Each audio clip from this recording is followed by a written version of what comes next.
সল্টলেকে ফের টার্গেট একাকী বৃদ্ধা। সল্টলেকের পূর্বাচলে অবসরপ্রাপ্ত প্রধান শিক্ষিকার বাড়িতে ঢুকে লুট। বৃদ্ধাকে ইনজেকশন দিয়ে অচৈতন্য করে লুটের অভিযোগ।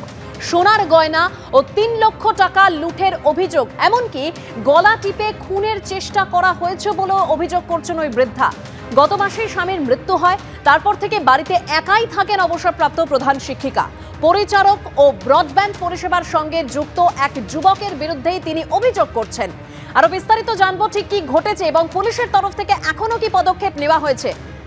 আমাদের প্রতিনিধির কাছ থেকে আরো বিস্তারিত জানার চেষ্টা করব। তার আগে যে ঘটনা আপনাদেরকে জানিয়ে রাখবো, সল্টলেকে ফের টার্গেট একাকী বৃদ্ধা। সল্টলেকের পূর্বাচলে অবসরপ্রাপ্ত প্রধান শিক্ষিকার বাড়িতে ঢুকে লুট। বৃদ্ধাকে ইনজেকশন দিয়ে অচৈতন্য করে লুটের অভিযোগ সামনে আসছে। সোনার গয়না ও ৩ লক্ষ টাকা লুট করা হয়, এমনকি গলা টিপে খুনের চেষ্টা করা হয় বলেও অভিযোগ করছেন ওই বৃদ্ধা।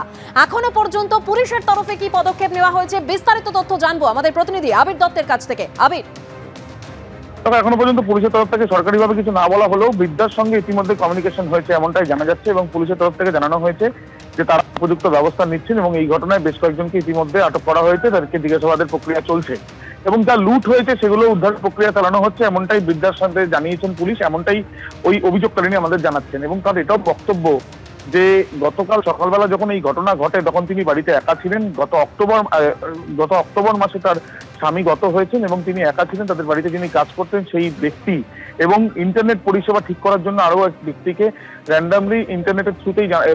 র্যান্ডামলি ফোনের থ্রুতেই ডাকা হয়েছিল এবং সেই দুজন ব্যক্তি মিলেই তাকে প্রথমে আঘাত করে এবং তারপরে গলা থেকে খুনের চেষ্টা হয় এবং তার সঙ্গে সঙ্গে পরবর্তীকালে দেখা যায় যে তাকে ইনজেকশন দেওয়া হয়েছে, এমনটাই তার গুরুতর অভিযোগ।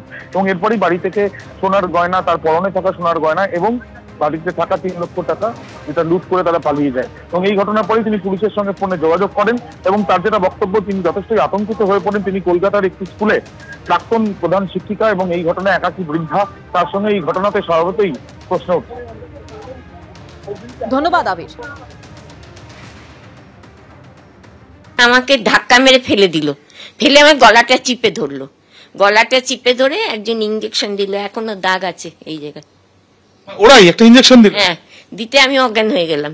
তারপরে লুটপাট চালিয়ে দরজায় তালা দিয়ে চাবিটা ভেতরে ছুড়ে দিয়ে চলে গেছে। বাইরে দিয়ে দরজা তালা দিয়ে? হ্যাঁ। কি কি লুট করলো আপনার বাড়ি থেকে?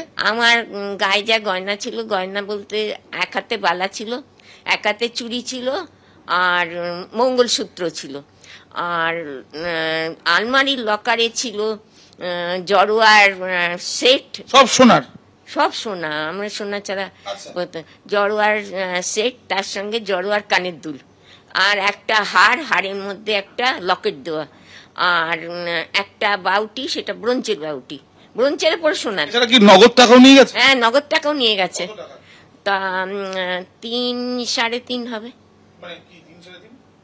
লাখ। তারপরে আপনি থানায় অভিযোগ করলেন? হ্যাঁ, থানায় অভিযোগ করলাম, সঙ্গে সঙ্গে থানা থেকে লোক এসে গেল। আর ওরাই বললো যে আমি তো চিনতে পারিনি, বললো তো শুভঙ্কর করেছে।